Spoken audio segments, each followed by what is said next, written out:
to No Off Season, presented by Amazon Business. I'm Zena. I'm Sabreena Merchant. And I'm Ben Pickman. And today on the show, we are talking Paige versus Caitlin. Now, assuming that Caitlin gets on the court against Paige after missing Thursday's game against LA, that's a whole nother story. But the Paige versus Caitlin debate has always been there. The conversation about how they impact the game, how they've impacted the culture, how they're treated, all about the similarities, the differences. We're going to get into that today. And I promise you, this is going to be a good conversation because they are very, very different while also being very similar. Anyways, there are some other games outside of that happening, and we got to talk about them. After playing 9 games with the Fever, DeWanna Bonner has said goodbye. She only started in 3 of those games, and she's been waived by the team. She has been out for the last several games for personal reasons, and she's requested to move on for the Fever, and saying in a Fever-issued statement that the, quote, fit did not work out. So exactly what does this mean? The fit did not work out. We're going to get into that in a second. But on the simplest level, by waiving her, Indiana, they've set her free. They're going to pay her prorated salary, but once she's out of the 48-hour waiver window, assuming no one has picked her up, she'll become a free agent, and she'll be able to negotiate her spot on another team for whatever salary, for whatever fit she finds or deems to be best. So I'm a little confused. I ain't gonna lie. And we have also seen that at the time that we're recording this, DeWanna Bonner also posted on her Instagram, making sure to share to, the audience, fans, etc., that she's not a quitter, and essentially alluding to, you'll see. It wasn't a fit for her, and she is going to find a way to another team. But my question is, the fit seemed pretty predictable in terms of you knew who you were going to play alongside. Caitlin Clark was going to be there. Kelsey Mitchell was going to be there. Aaliyah Boston was going to be there. You also knew the head coach in Stephanie White, having been your coach in Connecticut, coming over to Indiana. You imagine the same kind of coaching philosophies and principles probably translating over there. How it plays out with the personnel obviously can differ, but the fit did not work out. So I want to know what changed between what DeWanna, the Indiana Fever, whomever expected in terms of DeWanna being on this team, and what actually happened. I think it's a good question, Zena. I think there's some answers we still don't know about. I would say top line, it seems like DeWanna Bonner's role is one of the big things that changed. And it changed from the start of the season to her 9th and final game with the Indiana Fever, right? She started the first 3 games of the year, then was coming off the bench the final 6. She had yet to play more than 27 minutes in a game this season. She'd taken 4 shots or fewer in 5 of her 9 games. Her minutes total, her minutes average had been the lowest since her rookie season in 2009. That's when she was back first a bench player with the Phoenix Mercury. So just in terms of role, DeWanna Bonner seemingly was very important to this revamped Fever team. We saw her actually on the cover of Sports Illustrated, right? She was in that cover photo shoot, seemingly a sign that, you're going to be a central part of everything we're doing. And very quickly, it seemed like, no, that wasn't the case. And so June 10th comes around. That is DeWanna Bonner's last game. And then from what I understand, in the kind of, 10 days, 2 weeks since, the team and DeWanna were trying to figure out next steps here. Whether that is Indiana exploring a trade, and they did explore trade options around the league. She obviously, you mentioned her salary, she has a big salary number. Not a lot of teams can take on that number. Then it's a question of, do we release her? When do you release her? The timing of the release is significant because, it had been 10 days when DeWanna Bonner was released after Aari McDonald's final game with the Indiana Fever, which made it so that they could cut DeWanna Bonner and in a corresponding transaction on the very same day, sign Aari McDonald and backfill that space, right? The timing there of those 2 transactions does not seem to be a coincidence, in my opinion.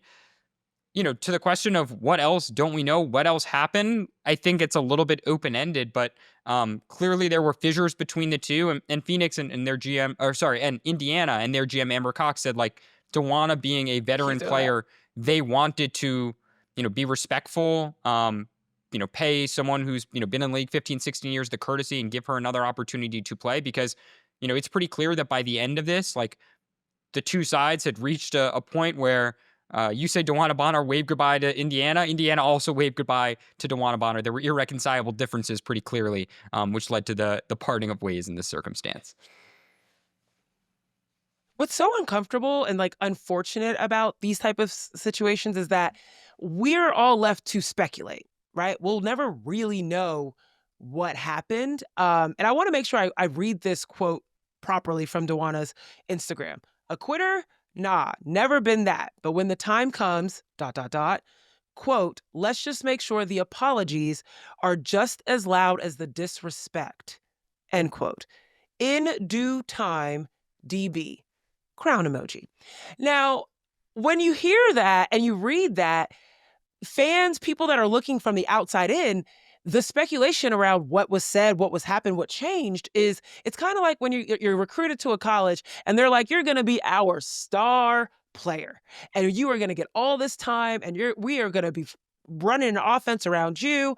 And then the player gets there and the rug is pulled out from under them and they end up transferring and like, whatever the case may be. We've seen this happen on the college level, but you also wonder like, so there's an instinct to want to go to that side. The rug was pulled out from under DeWanna Bonner. She expected a certain type of role that was bigger than what she ended up with.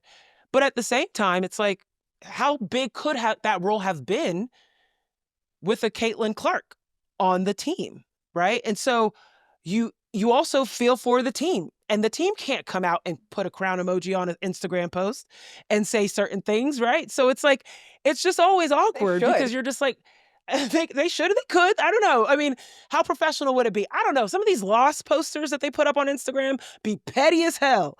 Okay. It is so petty sometimes. So I'm like, you could be petty, but in this case, you want to be professional. You want to move on. In their case, they've moved on and brought in Ari McDonald, who has done phenomenally for the Fever throughout this season. But now, Sabreena, the question is, DeWanna Bonner, her moving on. What does that look like? What are the possible scenarios there? Well, just real quickly, the more I think about it, the Liberty could totally use crown emojis on tweets. Like, that's absolutely within their wheelhouse. But as far as DeWanna Bonner moving on, I'm just curious, like, as you mentioned, like, what role she could have been expecting in Indiana. She's at best the fourth option. This is a team that is probably not going to play a lot of too big just based on their style of play and the way their spacing needs to work for Caitlin. I don't really know what more could have been asked for DeWanna. And, like, credit to Lexi Hall, who ends up taking that starting spot 4 games into the season. She's been phenomenal, right? So it's not a matter of like even DB not playing well. It's just Lexi is a perfect fit next to what Indiana is trying to do with Kelsey Mitchell and Caitlin Clark in that backcourt. So I think at this stage of her career, DeWanna Bonner is pretty clearly a 4, and Indiana was trying to shoehorn her as a 3 to start the season. And that's, to me, where the disconnect sort of started. And then, they ended up using her as a backup for those games that she came off the bench. But for a player who's been starting for so long and been an all-star for so long, it's probably weird, to be coming off the bench when you thought a certain role was happening entering this situation. So I'd look at teams that like probably need a little power forward help. I mean, we talked about this a little bit on our last episode. So just, to keep an idea of the teams that like have the room to sign a minimum contract, like that could be Phoenix, that could be New York, Golden State, Connecticut and Washington have money, although I don't really see them as being situations where DeWanna would go to, considering she just left Connecticut, and Washington is very much in a rebuild mode. You can recall during their offseason, they signed 0 external free agents, so it doesn't seem like a really potential DeWanna Bonner destination. So I guess if she would want to go to contender, like the Liberty seem to make the most sense to me, especially like without Jonquel Jones for a little while, just having a little more rebounding presence. But I think being super clear on what she's looking for and what the team is looking for is probably of utmost importance this time around. Just 2 things off of that, Sabreena. I mean, back to the Indiana side for one quick second. I thought it was really interesting as I was reflecting on what transpired here to some of the conversations that I had at training camp with Amber Cox and Kelly Kroskoff, the kind of 2 lead decision makers on the basketball side for the Fever, because while so many people wanted to anoint Indiana immediately as a championship contender, one of the things that they kind of stressed throughout training camp was like, we have to see how all of these pieces fit together. Like, they were under no, false pretense, at least publicly, that like everything was immediately going to click in the way that some people thought just because they had, signed multiple former All-Stars. They recognized that, like, sometimes, you make decisions and they don't pan out the way you expect. And do I think that meant Yeah. they expected DeWanna Bonner to play just 9 games and then, request to a trade to not be with the Indiana Fever and then to them eventually release her? Like, I don't necessarily think they expected that to happen by, the end of June, but I don't think they thought like this is a shoo-in 100% everything is going to click together. In terms of future destinations, I mean, Sabreena mapped it out. I would just add that in some of the reporting we did over the offseason, Phoenix, has been throwing out a bunch. Phoenix did, they heavily courted DeWanna this offseason in terms of potentially bringing her in. Another dark horse over the offseason, and we reported this back in March, Minnesota actually also kicked the can on looking at DeWanna Bonner. They also tried to acquire Alyssa Thomas before she was eventually traded to the Phoenix Mercury. Sabreena didn't just throw them out as a possibility here because there's a lot of like cap mechanics and roster mechanics, right, Sabreena, that would have to happen for Minnesota to even be in play here. But it's just interesting to know in this conversation that like they were another team that was interested in and had some conversations with her too over the winter. Yeah.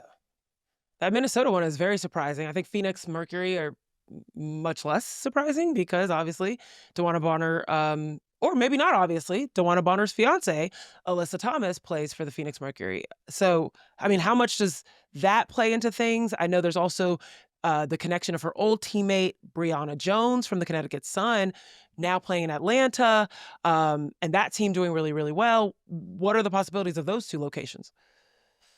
I think Phoenix still, to me, feels like the front runner here for the reasons you just threw out and what Sabreena was talking about. But I think it is notable, and now we're getting a little bit in the transaction weeds, that on Thursday, Phoenix did make a series of transactions. They announced that Lexi Held was going to be out with this, a lung injury for an unspecified period of time. And more importantly, they announced the release that they had released Megan McConnell, a guard who played just 1 game for them and had gotten injured. But they also, in a corresponding move, basically backfilled a roster spot by signing Kiana Williams, a former Stanford guard who had been a draft pick of the Seattle Storm a few years ago. And so it's kind of interesting that, with all this in the ether, the conversations about where's DeWanna Bonner going to end up, Phoenix, in theory, did not have to sign Kiana Williams because, maybe that could have been the DeWanna Bonner spot. Now, if they want to sign DeWanna Bonner, they're still going to have to make another roster move. Maybe it's cutting a Williams, maybe it's cutting another player, but like the door was open for them in the short term to just kind of slide her in theory. And they made a decision, at least an early decision, to say, not so fast. If this is going to happen, there's going to need to be some other corresponding moves that occur here. Okay, let's get out of the trade transaction weeds, because I feel like that could be an entire podcast on its own.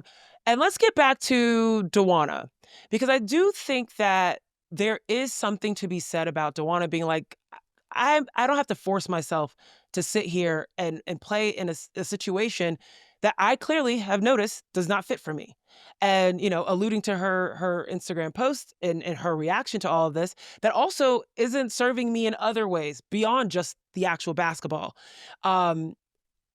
How much do we think that, DeWanna Bonner getting out of Indiana is about player freedom and empowerment? And we think about this is the last year before the next CBA is being negotiated in the next CBA. And there's all these free agents that are going to open up after this season. There's going to be a lot of moves where people are going to be like, yo, this doesn't serve me. Basketball or not, this doesn't serve me. How much do we look at this move by Bonner and we're like, yeah, this is an indication that we're in a new era of player freedom and empowerment? I actually think this type of player agency has been a part of the WNBA for a very long time. I mean, free agency, the specific move that got DeWanna from Connecticut to Indiana is relatively new, that players are able to move that freely during the off seasons. But trade requests, contract divorces, a familiar term in WNBA parlance, like this has been a part of the WNBA landscape for a very long time. I mean, you think about stars like Sylvia Fowles and Elena Deladon who demanded trades and sat and were moved mid-season. You think about a few years ago when Tina Charles went to Phoenix and it didn't quite work out. And midway through the year, they ended up separating. I think the only real difference here is that Bonner had a little bit less trade value because she was on an unguaranteed contract. So the Fever could just waive her and then a new team could sign her for a lesser amount, as opposed to the Fever worrying about a cap hit and, having to fit that into a new team's contracts situation. But as far as like veteran players exercising their own free will and like wanting a new situation, I think that's pretty familiar. I mean, like just last season we saw Marina Mabry trade request, right? I was fulfilled just to go gonna to say. Connecticut, right? And Yeah. we'll see how that turned out. But I think the point is that players agitating for new circumstances and being granted those wishes is actually pretty common in the WNBA space. Yeah, I but mean, we I saw think the Jewel Lloyd difference do though. it. We saw Kelsey Plum end up doing it. And yes, Marina Mabry got out of Chicago. She did have another trade request that's Has not not yet yet to be been fulfilled, answered. but right. But yeah, you're absolutely right. And I love the way you put it, agitating. Go ahead. Ben, go ahead. Yeah, I mean, the difference though to me is that I feel like there is a broader, like a newfound cultural relevance when all of this happens. Twitter, I guess, was a thing. I don't think WNBA Twitter was this like robust, highly scrutinized, highly talked about marketplace when some of those other trades requests you mentioned historically were being made, Sabreena. And so I do think it's kind of interesting to see like a player, a team shopping a player in the middle of a season, a player expressing disinterest with a franchise publicly, like some of the kind of chatter that comes with it. I'm not saying it's all like, Zena mentioned some of the speculation, like that's not necessarily always so healthy or, we're not encouraging that, I guess, from where we sit. But like, it is notable to me that we're at this point where like, and maybe this is because it's a Fever player too. Like I do think that is part of it. Like there's way more discourse and conversation about DeWanna Bonner landing spots than there was about Marina Mabry last year or this offseason. But I do think it is like a sign that like people care about the rumor mill and the kind of trade requests and the landing spots. And like the chatter is very different than it was 10 years ago. And I think that's kind of interesting as we reflect on like where, like how these moves are happening in a new era. Because Sabreena mentioned some of the notable ones. I'm sure there are dozens of other trade requests we know and don't know about that like were never just reported because people weren't there to report it. Now with changing in the WNBA media climate, like we just are a little bit more plugged in. More people are covering the league. There's just a different information flow. It still pales in comparison to like what happens when an NBA player requests a trade, in my opinion. And but I do think we're kind of seeing a more similar circumstance than we did, 10 years ago, say. I agree. It's a really great point. This is exactly what you want. As Candace Parker said, like, let's talk and critique and evaluate the league. And this does feel different than all those other circumstances. So we'll see what happens when it comes to DeWanna Bonner. But for now, let's talk a little bit right before we get into this Paige and Caitlin conversation. There were some games, a lot of games last week, and there were some really, really big underdog wins and also underdog games. Even if they didn't pull out the win, there were some really competitive games overall. Mystics defeated the Lynx. Dallas beat Atlanta. Yes, folks, it happened. And Chicago came out on top against LA. And I was vividly there as the Valks missed the three-pointer to take it to overtime against the Liberty, who also had just gone through a 2-game losing streak. Obviously missing some stars, though. But yeah, it's been interesting for the underdogs, but also this is what we expect out of the WNBA. That's why on any given night, you never know what can happen, who can pull out. Ben, I'll start with you. Any big takeaways from this week's game so far? Yeah, I just want to highlight the Washington game, their 68-64 win over Minnesota. They outscored Minnesota by 5 points in the fourth quarter. And yeah, Minnesota did not have Nafisa Collier in that game, but Washington did not have Brittany Sykes, who has been, their best player at the start of this season.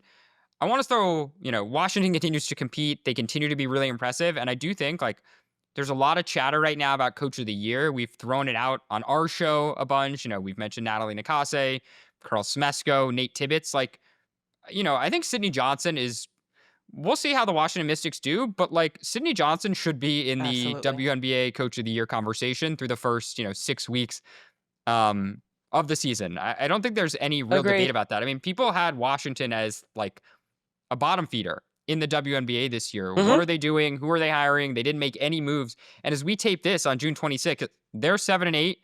I think they're right in the playoff picture, right on the cut line with, teams like Indiana, like the Valkyries, like the Aces. I mean, Washington plays really hard. They play really connected. They've been one of the surprises of the season, and I think that's notable. Like, no matter who's on the court, they're going to compete. And I think he and the staff and obviously the players deserve a lot of credit for that. Actually I'm at relates the to point where I my have, like, takeaway from this week. Oh, I was gonna say I'm sorry, at the point Sabreena, where I I have was like gonna. 6 coaches in the Coach of the Year conversation, so it's Yeah, probably too too many, but too many. here we are. I feel like Sydney that. Johnson belongs. I Though. do He definitely agree. belongs. Yeah. I absolutely agree. I think that that's a good sign. It's a good thing that there's so many coaches that are coming into their new roles and immediately being able to take the talent on their teams and convert it into something positive. On that note, before Sabreena, I get to your takeaway, my takeaway: Shakira Austin. Holy. We literally just had a conversation around the power fours, and I feel like we might have disrespected her because I don't think we said her name nearly enough or even She's at a all. center. And she's, well, yeah, but okay, fair. When Stephanie Dolson's out there, she's like a 4. She could be a 4, right? We're seeing 4 like elements of her, right? There's the 3-4 and then the 4-5. She could be a 4-5, and man, her game has expanded significantly. And again, she's someone that, we haven't seen a ton of because of the injuries that she's had in her career, but whew, she looks good.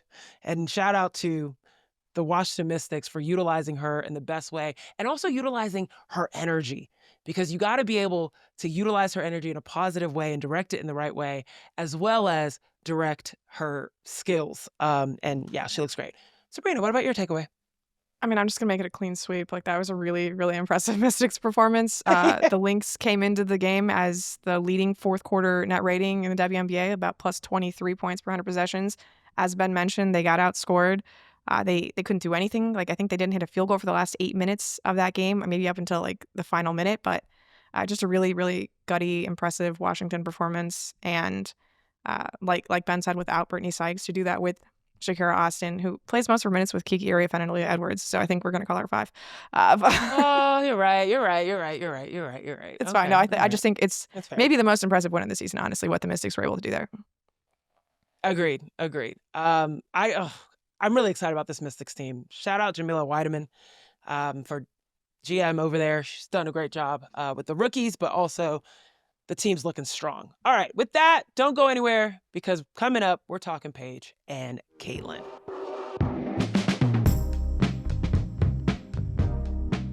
Okay, so like I mentioned at the top, we are recording on Thursday afternoon.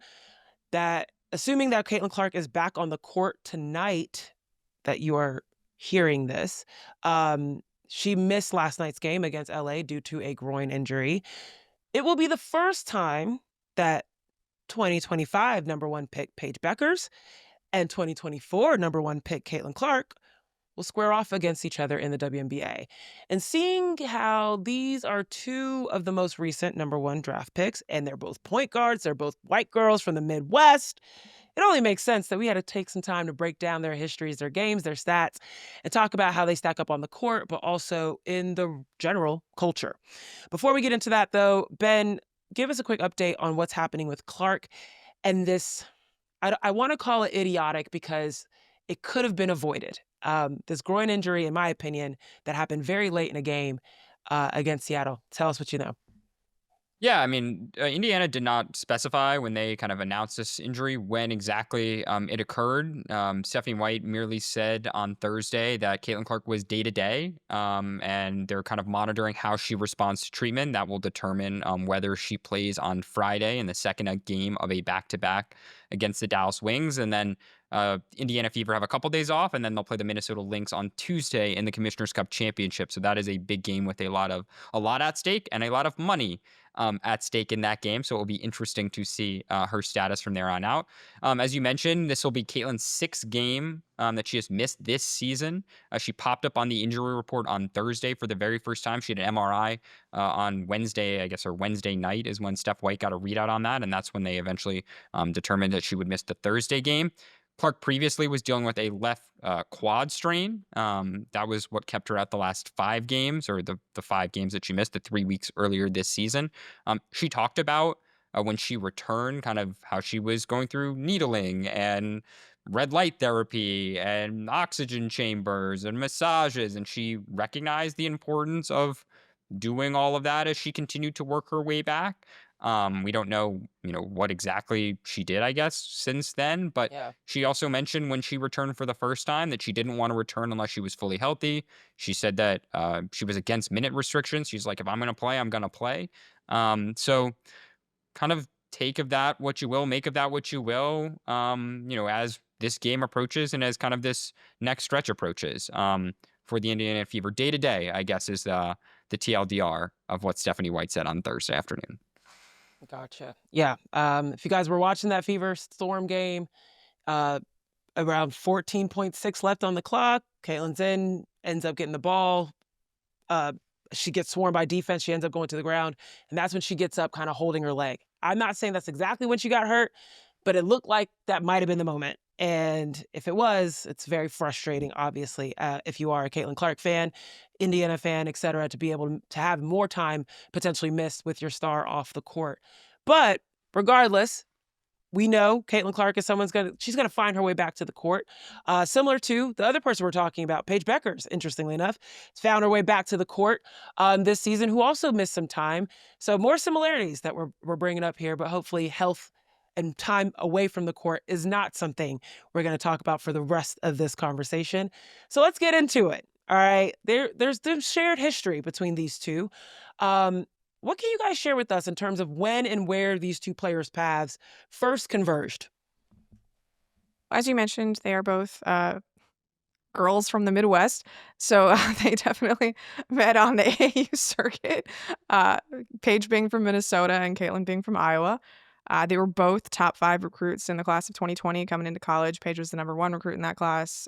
Caitlin was 4 or 5, depending on what outlet you look at. They played each other in college twice, once in their freshman year in the NCAA tournament when UConn won. UConn ends up going to the Final Four that year when Paige was National Player of the Year. And then they met again when Caitlin was a senior and Paige was in her 3rd season at UConn in the Final Four. You may remember that Aaliyah Edwards moving screen called at the end of that game, which Iowa won to move on to the national title game against South Carolina. So a couple times running into each other in college. They were teammates on USA Basketball U19 back in 2019. One of the best games, honestly, I've ever seen in international basketball, USA-Australia and the gold medal game. If you ever, get to YouTube and want to check it out, it's very fun. That U19 team not only included Caitlin and Paige, but also like Ryan Howard, Naz Hillman, Cameron Brink, Kaylee Van Lith, like just a who's who of everyone who's like matters in basketball right now in the WNBA. Wow. So their paths have been intertwined for a while, not just because they were number 1 picks in these last 2 seasons, but because of, their AAU pedigree, college, international basketball, and now at the pro level too. I will just say that, as you mentioned, AAU level, and I'm talking about white girls from the Midwest, shout out to everyone that had that one white girl on your AAU team. Mine was named Emily. I will not share her full name, but we loved Emily down, okay? She rocked with us heavy. Triangle Lady Knights out in North Carolina. We appreciate them. Ben, when you're thinking about these two paths converging early in their careers, do you think either one of them had any idea of the roles that they would end up playing later on in their careers? When they were 16-year-olds? Probably not. I mean, how could you have predicted just like... Well, there are people that predicted they watched Paige Bueckers play 1 game in 7th grade, and they were like, that's the number 1 pick in the WNBA. So other people had thoughts. But do you think they did? Well, I'm not necessarily even talking about them as players. I mean, in terms of their cultural reach and cultural impact, like I think if that's the question, like, I don't know. It seems like maybe they did, but like what's, 16-year-old or what 14-year-old or whatever has the thought that like, I'm going to be on a Mount Rushmore of athletes, like in the present day, like when I'm, in my early 20s, or I'm going to, have this cultural impact or be a, player in fashion or whatever. Like, I don't know, you can dream about being the number 1 pick. I think that's not like crazy to think about, but like, maybe this is just me. Like maybe this is just me projecting my aspirations. That's fair. I think the bigger thing is like, regardless of what you thought about yourself, you also had to think about it from the scope of the WNBA. who knew that the WNBA would be regarded in this level to be able to impact it in that way? But let's talk about the things that might have gotten them on Mount Rushmore, especially particularly from rookie season perspective, right? These are the things that this is your opportunity to get onto the WNBA's map, right? And to say, are you someone that's going to be a GOAT one day? So obviously for Paige, we're only a little over a month in, so a little early, but she is doing incredibly, incredibly well. How do you guys think these two rookie seasons stack up so far? Can I blind resume the two players, and you guys can take a guess here? We can say who's who just as a Ooh, comparison point. You know I love I games. like. All right. Go ahead. Player A A, little this early is for a through, game, but yes. yeah, a little early for a game, but we're gonna do it early. This All is good. through their first 12 games as a pro. Okay. Okay. First 12 games for both. Player A, 17.7 points, 5.8 assists, 4.6 rebounds, 45.7% from the field.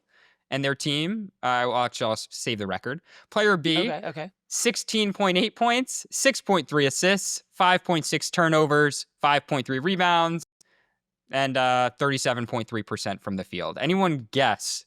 I see Sabreena making face. Zena, you're really making a face. So do you wanna take a guess at who player A is and who player B is? I know. I'm gonna say player B is Paige. No, player Player B has the B is 5.6 turnovers. That's got to be Clark. yeah. Well, yeah. Player Yeah. B Why? is Caitlin Clark. Player A was Paige Bueckers. Wait, what was the assist number though? The assist number for Paige Bueckers is 5.8, Player. and the assist number for Caitlin Clark is 6.3. I basically throw it all out to say their numbers through 12 Okay. games. Yeah, their numbers through 12 games are very, very similar, right? Very similar, comparable. Yeah. The turnover number, obviously, from Clark is a total outlier. I realize as the game master, I probably should have omitted that because I think that was Yeah. the I giveaway, as ignored Sabreena that. said. My bad. Oh, Yeah. that's I why. completely That's ignored that. totally good there. But I was like, thinking about assists. exactly. But like Dallas, 4-8 through their first 12 games. Paige's first 12 games as a pro. Indiana was 3-9 through Caitlin's. Like, the starts to their seasons or their careers have been pretty comparable so far when you just go, A to B like we just did. And it's just, I didn't think that's like a notable starting point as we think about like their two rookie seasons. Yeah, no, it's real. And I think that one of the reasons that one player might have felt flashier in terms of their production, right? Like 17 points, 5 rebounds, 5.8 assists about for Basically. For Paige, right? Really efficient numbers, incredibly impactful numbers that you would want out of a mid-year veteran, right, on your squad. Her doing this as a rookie doesn't seem to capture the same amount of highlights on the visual stage, right? Whether it's social media, whether it's the breaks between the WNBA games, but Caitlin Clark in her rookie year, it felt as if everything was everywhere. I would assess this as because of the types of shots that Caitlin Clark is having and the types of moves and things that she's making. But I'm curious, like, what you guys think about, how their rookie seasons are being evaluated and seen. We just said the stats are very similar, but how are people absorbing that and taking in their evaluation of how they're playing as rookies? Well, I think first thing is that Indiana was on national TV all the time, so people were quite literally able to absorb Caitlin's production in a way that they're not with Paige because Dallas just isn't available for everybody who doesn't have League Pass, right? So that's part of it. I think the style of play is also a big factor in this. Like, Caitlin takes layups and threes, right? She is famously very averse to shooting shots in the mid-range. And Paige Bueckers takes a higher percentage of her shots in the mid-range than any player in WNBA. So that is a bit of a difference in how they go about their scoring, right? You think about even the way they pass the ball, right? Like, Paige is very much outlets in transition, pick and roll to like a cutter or, hitting the ball to a big inside. A lot of Paige's assists go for 3-pointers, actually. She's, getting the ball at the top of the key, sort of spraying it out to the wings. Like, just the way they operate is entirely different, even if you look at their statistical summaries and it looks like similar production, right? Like, you watch them play and not even really think that they operate the same position, frankly. They're just such different players. And I think because Caitlin is the logo bomber and, like the bounce passes and no looks and whatnot, it just captures the imagination in a way that Paige doesn't, because Paige's game is very familiar to us. Like, we've seen these dominant Very mid-range fundamental. scorers before. Even if Paige is exceptionally good at it, it's an archetype that, we've grown accustomed to. So I think just the novelty of Caitlin sort of jumped onto the stage in a way that Paige hasn't. And I think maybe even if the years were switched, like, that also plays a part in it, because I'm of the belief that Caitlin had the best rookie season for a guard of all time. And if that had happened after Paige, maybe we'd appreciate Paige's more, because Paige might have the second best guard season for a rookie of all time. It just happened That's to a really happen good after the point. very first one. Yeah. Right. I mean, it's almost as if it doesn't shine as bright, because last year it was just like megawatt shinage from Caitlin in terms of what she was able to produce. Before Caitlin and her class of the rookies hit the W, though, there was a lot of chatter about them being ready. How are they going to adjust to the pros? Are they going to be strong enough? I mean, Ben, you literally just told us last show about how all offseason, we've talked about this even in the preseason, Caitlin got stronger because she knew after her rookie season, people were trying to knock her off a little bit. But that adjustment into the pros isn't just about strength. It's about the speed of the game, being able to play with these different veterans around you. And now we're seeing the same kind of conversation with Paige and her rookie class, like Kiki and Sonia Citron out in Washington, Tahina Pow down in Atlanta. I mean, all the rookies, I put quotes around them because they're a little bit older, down in Phoenix. But there's a conversation that seems a little different. This class, Paige's class, they seem pro ready. They seem a little bit made in the factory, ready to go into the WNBA, versus everyone had doubts about Caitlin. People had doubts about Angel. People had doubts about Camilla. People had doubts about, no, I think the only player they didn't have doubts about was Rickea Jackson. She was the one person that everyone was like, she should have been in the WNBA 10 years ago. So that feels different in terms of the conversation. Why do you think rookies are starting to take, and from Caitlin's class on, are starting to take less and less time to adjust overall? I mean, I think the preparation is a big part of it. But can I just say, to your point about the conversation, Zena, like, to me, the difference is when Caitlin and Angel were coming into the league, there was this phrasing around a new era for the WNBA. That, like, this is a new era for the sport that is beginning. You haven't heard that really at all as it relates to this current class. I think in many ways, this class is viewed as a continuation for, reasons we're going to talk about too, the preparation, their production of this kind of new era of the WNBA. It's certainly a new era for the Dallas Wings franchise, right? In terms of the economics of that business, the trajectory of that franchise. They are singularly having a new era, but I do think it's kind of interesting, like, that's a big difference in how these players are discussed, right? Like, Caitlin marked, I think for a lot of people, there is a kind of like line in the sand, like, BC and AC, before Clark and after Clark, right? Like, whereas we don't really talk about currently Paige Bueckers in this That draft is class in the same hilarious. way. I'm sorry, we got to take a moment. That was so. That's funny as hell. Sorry, keep going. But it's kind of true, right? Like, I think the Dallas Wings will mark, the Bueckers era, before and after. But, like, But as a BP league, and AP doesn't hit like AC. doesn't hit that same way, right? That's why I didn't use the line. But, like, it's just a different stage in the league, and that's why, to Sabrina's point about, like, if you were to flip flop the circumstances, what conversations would we have? That's a really interesting hypothetical, like, one I hadn't really thought about, both from a basketball standpoint and just Paige's production, but also, like, would we have had the new era conversation had Paige come first and Caitlin come second, or is it a result of what Sabreena was talking about too, like the style of play being such a unicorn for Caitlin Clark that we would have drawn the line in the sand in 2025 season and not 2024 anyway. I like the conversational aspect of it. How are we talking about these players regardless of what they're producing on the court? Very true point. Sabreena, I also think there's Ben was starting to hit on this, how these players are coming into the league.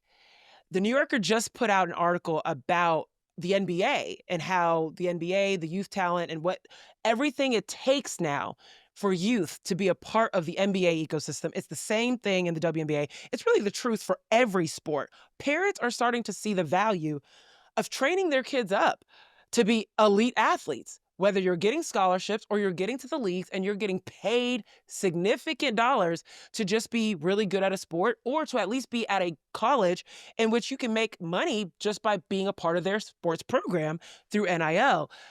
The personal trainers, all the above, like, how much do you think that's impacting the type of skill we're seeing out on the court too, which also translates to better production in the WNBA earlier? I feel like you hit on all of it, Zena. Like all of that, I think we're in the most skilled generation of college prospects. You know, Mm. it's not just. I think this is the first year where like super nerdy, but like it matters that the WNBA only has one all-rookie team, and like you can't pick more than 5 rookies to be on the all-rookie team because there's so many players who I think belong in that discussion. Just you mentioned Sonia and Kiki and Tina Pow Pow, and I mean just across the league, so many rookies are not just performing well, but like actually impacting winning for their teams in a way that just rookies are not supposed to be able to do. Like you think about Rookie of the Year is generally just, oh, you look whoever had the most points, assists, and rebounds, and even if they were on the worst team in the league, like it didn't matter. Like that's just who you picked. And now there's actually rookies who are, again, like making positive impacts on their teams, not just showing up and putting up numbers. And I think that's a reflection of just the talent level in college basketball. It's a reflection of sort of the professionalization of the game, dating, going back to how early in their lives they start taking this stuff seriously. I think just the youth game has gotten better. The college game is better. The coaches are better. And I think I don't think we're going to see like a Caitlin and a Paige every year, people who are performing at this particular level. But I do think that it's reasonable to expect a deeper crop of rookies to be ready for the pro game at a quicker pace, even if it's not like these singular stars that I think are going to be more, tentpole moments for the league. Absolutely. I'm expecting more Aaliyah Nyes. I'm expecting more Sarah Ashley Barkers, Sanaya Rivers, like, obviously, Anissa Moros, like people that are immediately coming in and getting significant minutes. And it's not like it's being stolen or being wrongly allocated. Like they are earning this time Exactly. as well. So let's turn our attention off the court a little bit to the impact that both of these players have had in the larger culture of basketball, because I can't turn my TV on without seeing Paige tell me to buy a Coach purse. Well, indirectly, or Have you done Caitlin so, telling me Zena? that she. Wait, have you done so? We should get that on the I record here. absolutely have a Coach purse.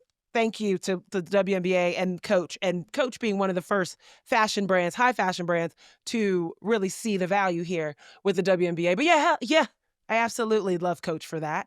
I can't turn my TV on without Caitlin telling me that she can shoot better from the logo in her everyday life, okay? There are so many opportunities here for both of them to show up and be a part of our everyday lives beyond basketball because of how they fit into the culture, but they're differently fitting into the culture, okay? Let's just be real here. It's a little bit of a difference.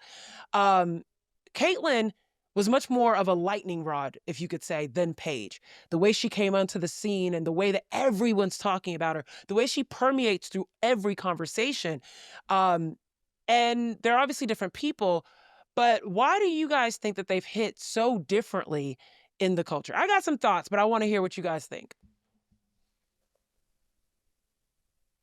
I think part of it is Paige sort of fits in line with this traditional WNBA superstar. Like she's from UConn. She's part of the UConn industrial complex, right? Like we've just been like she's just been a part of like the basketball discourse for so long that I don't think her making the move to the WNBA like dramatically changed her reach in the same way that like Caitlin was this supernova, right? Like that national championship game happens in 2023 and it's just full speed ahead for the next 12 months of her life, right? Like Paige's rise has been a lot more measured. And, you think about a league that historically is built on the back of Black women and what Paige has said in her advocacy for Black women. I think that makes her just, I guess, more part of like the traditional fabric of the WNBA in a way that Caitlin wasn't. I keep thinking and imagining, what if Paige and Juju would have had more matchups, right? What if that opportunity for a foil in the way that Angel and Caitlin had, theirs was different, but there was a dynamic there of people rooting for one side or the other. USC, West Coast, and Juju, and Paige and UConn, like these two, the up and coming dynasty or wanting to be a dynasty versus UConn, like what that could have helped or how that would have impacted Paige's her rise in making it kind of meteoric in the same way for Caitlin. Ben, what are your thoughts about how does Paige show up in the zeitgeist a little bit differently than Caitlin or vice versa? Yeah, and I guess we're kind of like talking out of think piece here, but like I go back to this idea of, and kind of what Sabreena was saying, that Paige, I feel like we had this like summer of Paige last summer. Like everywhere you looked, she was there. Oh, She was at every fashion week, event, yes, party, US Open, box, brand. yes. I'm just like, you could throw terms in, throw She was events on in, like, magazine covers. right. Like, yeah. She was like there, and she was there as a college student still, this soon to be WNBA star, but that was kind of like her introduction. And I guess Caitlin, I feel like, has, she really entered the cultural conversation, I think, in a, towards the end of her college career, first because of her play, and then just kind of exploded. And now I do think, you start to see, obviously she wore Prada at the WNBA draft. You mentioned the State Farm commercial of just like, X marks the spot in your kitchen where you're shooting things from or throwing your trash from. I don't know. I feel like I've seen that ad so many watch times. the commercial I'm telling you. I mean, it's like you could like do the script, like all the different places she shoots from. But like it is a little different. Like, I don't know. Do you guys feel like, is it because Paige's growth or like trajectory is a little more traditional? It's just kind of been this like steady incline, whereas Caitlin like really exploded in a new way? Because I do think now, like everywhere Caitlin goes to now, obviously is super well documented. Like every golf tournament, every Taylor Swift concert, every Chiefs game, like, she goes, people follow. I guess that's true with Paige, but it does feel different. Yeah. But I do think that it hits in a different way. Like Yeah. we're following and we're seeing Caitlin, and she's in her hoodie. She's not intending to be seen. She is just trying, like she's out like, in a box somewhere and the cameras are finding her. Whereas with Paige Bueckers, a lot of times when we're seeing her, it's a scene, right? Like she is dressed up, she looks nice, she is intended to be there and be courtside, be, like you said, front row of fashion shows. Like there's a swagger that is associated with the way that Paige Bueckers shows up on the cultural scene, as opposed to it almost feels like Caitlin's kind of being caught like at being a celebrity, whereas Paige has really absorbed being a celebrity at this point. I really think about, Paige and Flage that summer being everywhere and kind of owning it and being like, yeah, but I'm going to make it back for my classes. Don't worry about it. Whereas you didn't see that same thing for Caitlin. Yeah, I think it's the surprise of how Caitlin just appeared on the national scene, right? Like, I mean, admittedly, she was ranked very highly coming out of college. Didn't get the UConn call, but had a lot of offers from big schools. Originally committed to Notre Dame, a historically successful program, ends up going to Iowa. I think because no one saw her coming, I don't know. It was like sort of a force multiplier in and of itself, right? Like, oh my God, this girl from Iowa, and like, oh my God, everyone's watching women's basketball, and it just, again, like Paige. Not that like I've seen a player like Paige before, but like all the beats of her story feel very familiar to me, right? Like you mentioned, the players that we've seen from UConn in the league before. And that's not to say that she can't be great in her own right. It's just I don't think she's as like, I don't know, she's not as singular as the Caitlin Clark story was, which is why I think Caitlin becomes a bigger phenomenon in and of herself. There was a point where when Caitlin first showed up on the scene, and I think it was kind of ignored, but I did recognize it. It was ignored or downplayed because some people used it to kind of further some racist tropes. But I think there was a truth to this, that Caitlin was a new representation in the WNBA. For a long time, there hadn't been a big-time star that was from a smaller brand school, that was from the Midwest. And that was really exciting that people were able to see someone from their small town or, that kind of background that had this big game behind her, be able to make it on the big stage and be amongst the best. So I thought that was always really, really cool. But I feel like that was something that was, again, muted because some people used it to try and compare it to Black players and et cetera. Well, I was going to say, just in terms of beats that are familiar as we kind of round this out, and this is, I guess, a little bit more to the basketball part of it, but one beat that I'm certainly tracking is how fans and how others criticize the respective coaches of these two teams. I think is kind of interesting. We should say it and throw it out, right? Like Christie Sides, obviously, when they get off, Indiana was 1-10 to open last year, something 2-9. 2-9 like that. I mean, and what did Dallas open with, Sabreena? Similarly, like 1-10. I'm blanking out all the records. There's like so many 4-8 numbers. in Paige's first 12 games, but yeah. Yeah, I mean, they were good. They're good when Paige plays, but like she dealt with injury and they really struggled. Like there was a lot of people. There are a lot of people who are coming at both of these respective coaches. We obviously saw Indiana make a change after 1 year. A lot of people were calling for Chris Koklanis' job after 10 games, 12 games. I haven't heard a lot of those calls this week on the internet. I haven't seen a lot of those calls as they've started to win some games and things have started to kind of level out. Big shout out to Lee Yaroo, who's making a huge impact for the Dallas Wings right now, coming over in a trade. But like, that's another part of this I'm certainly tracking. I think at this point I would be pretty surprised if Dallas made a change after the season. Obviously, Indiana said they're way ahead of schedule, or they were ahead of schedule where they thought, and leveled up, and that ties back to the start of this episode and the conversation we had. But that's another interesting comparison point that I have thought about as we relate it to these two players. If anything, to round it all out, everyone's really excited that both of these players are in the league. Like, it is fun to watch. It's fun to see someone that consistently has the ball in their hands, be as efficient, be as fun, be as flashy, be as entertaining as both of these players have been.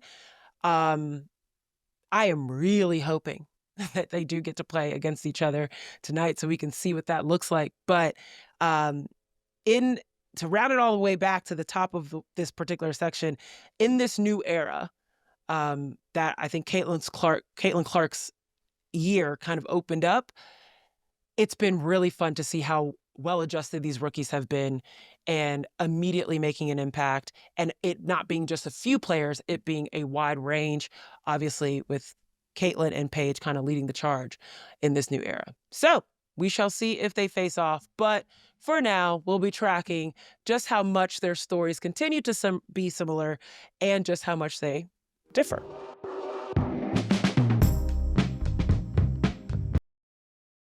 Well, it's Friday, so you know what that means. We got to let y'all know where to set your screens, okay? Presented by BetMGM.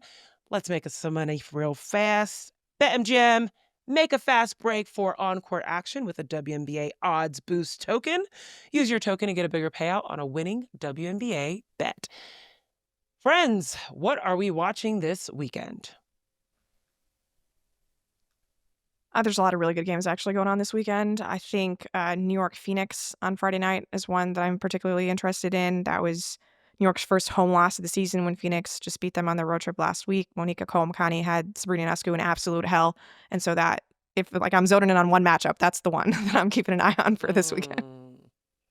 I like that one. I'm going to keep with the Phoenix trend.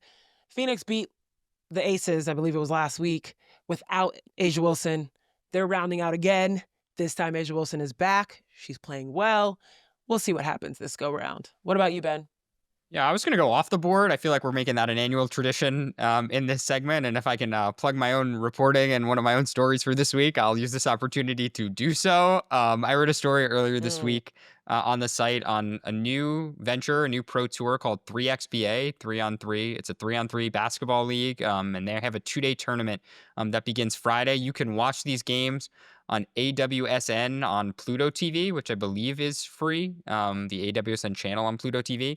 And basically why you should care about this event is because probably some of your favorite college players who are not in the WNBA are participating. At one point, more than 20% of the players in this 2025 WNBA draft class had signed up to participate in this new league, into this new tournament. That includes players like Cheyenne Sellers, Serena Sundell is taking part, Harmony Turner, Madison Scott, other notables from recent seasons, Kristen Williams, who used to play at UConn, Mackenzie Forbes at USC, Grace Berger, Destiny Henderson.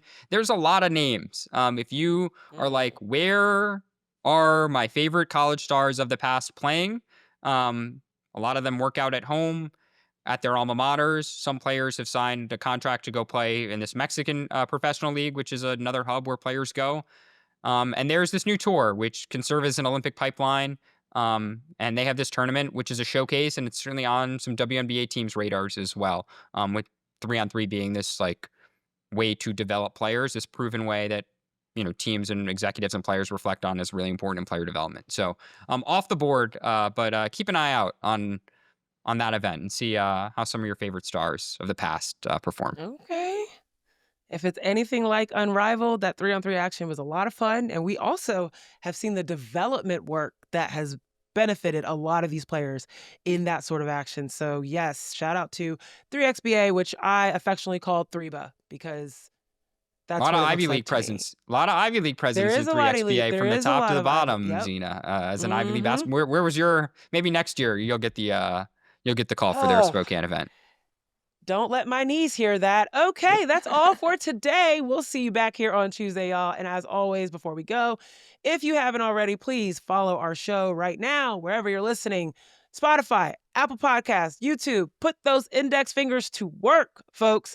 Or if you're using your thumb because you're on your phone, we like that too. We really love to hear from you. So drop a comment, email us, post at us, whatever works. We want to hear from you guys. And over on our partner, Yahoo Sports Hub, there's more content. This isn't homework, it's enrichment, okay? So definitely go check out some more content, sports.yahoo.com/women's-sports. On behalf of The Athletic, Sabreena and Ben, I'm Zena Keita, thanking you for listening. We will see you next time. Thanks for tuning in to No Off Season. To hear more, be sure to like and subscribe. We drop new episodes every Tuesday and Friday.